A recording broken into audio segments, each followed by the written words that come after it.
حادث على طريق الدمام، انتهى السواق بالدين، لا حول ولا قوة إلا بالله. سواق حانب داخل، سواق داخل حانب، لا حول ولا قوة إلا بالله. محمل حبحب طبعا إنه قدام عيوننا. ها حبيبي ولا شيء جالس.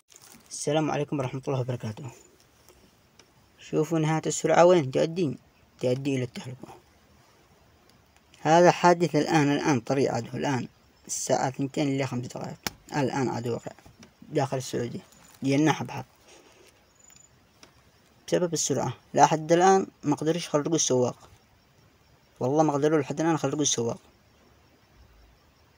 ادعوا له يا بالشفاء يا بالرحمة، صح ولا لا؟ بالشفاء ولا بالرحمة؟ لأنه مش معقول نعديه. الله يطول بعمره ولا الله يرحمه. حبايبي الفنتين، المهم قلنا لكم السرعة ما هيش مليح، والله ما مليح السرعة، يعني مو نهايتي. فالقش الحبحب ولا بقي حبحبين، كل الطير شاهد والله. السلام عليكم ورحمة الله وبركاته.